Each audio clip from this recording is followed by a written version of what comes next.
आज की दुनिया में सुबह जल्दी उठना एक लाइफस्टाइल चॉइस माना जाता है। लेकिन प्राचीन भारत में सुबह जल्दी उठना नहीं बल्कि ब्रह्म मुहूर्त में जागना एक आध्यात्मिक अनुशासन था। सवाल है, ब्रह्म मुहूर्त ही क्यों? कोई और समय क्यों नहीं? क्या ये सिर्फ साधु संतों की परंपरा थी या इसके पीछे छिपा है मानव चेतना का कोई गहरा विज्ञान? आज हम उसी रहस्य की परतें खोलेंगे। ब्रह्म मुहूर्त होता क्या है? ब्रह्म मुहूर्त कोई काल्पनिक समय नहीं है।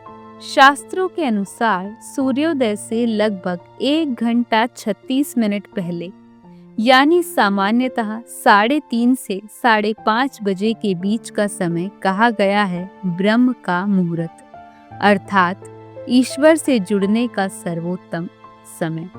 क्या इस समय भगवान ज्यादा पास होते हैं? आम धारणा है ब्रह्म मुहूर्त में भगवान जागते हैं, लेकिन सच ये है इस समय मनुष्य की चेतना भगवान को ग्रहण करने योग्य होती है। ये अंतर समझिए। प्रकृति की सबसे शांत अवस्था ब्रह्म मुहूर्त में ना पक्षियों का शोर, ना मानव गतिविधि, ना वाहनों की आवाज, ना बाजार की हलचल। पूरा वातावरण प्राकृतिक मौन में होता है और उपनिषद कहते हैं मौन ही ब्रह्म का द्वार है। इसलिए प्राचीन ऋषि इसी समय ध्यान करते थे। आयुर्वेद क्या कहता है? आयुर्वेद के अनुसार दिन को 3 दोषों में बांटा गया है। कफ काल सुबह 6 से 10 बजे, पित्त काल 10 से 2, वात काल 2 से 6। ब्रह्म मुहूर्त आता है वात काल के शुद्ध रूप में।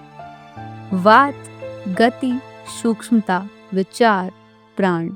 इसलिए ध्यान जल्दी लगता है, विचार स्पष्ट होते हैं, रचनात्मकता बढ़ती है।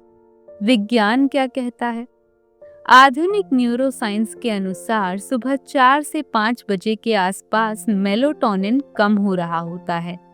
कार्टिसोल धीरे धीरे बढ़ता है। दिमाग अल्फा और थीटा वेव्स में रहता है। यही वो ब्रेन वेव्स हैं जिसमें ध्यान आसान होता है। स्मरण शक्ति बढ़ती है और सीखने की क्षमता अधिक होती है। यानी ब्रह्म मुहूर्त मानसिक रूप से सबसे शक्तिशाली समय है। योग और साधना का सर्वोत्तम समय। योग शास्त्र में कहा गया है योगः चित्तवृत्ति निरोधः। चित्त की वृत्तियां दिन में सबसे शांत ब्रह्म मुहूर्त में होती हैं। इसलिए आसन, प्राणायाम, जप, ध्यान सब इसी समय करवाए जाते थे। ये कोई अंधविश्वास नहीं बल्कि मानव मन का विज्ञान है। ब्रह्म मुहूर्त और स्मरण शक्ति। क्या आपने देखा जो विद्यार्थी सुबह पढ़ते हैं उन्हें चीजें जल्दी याद रहती हैं।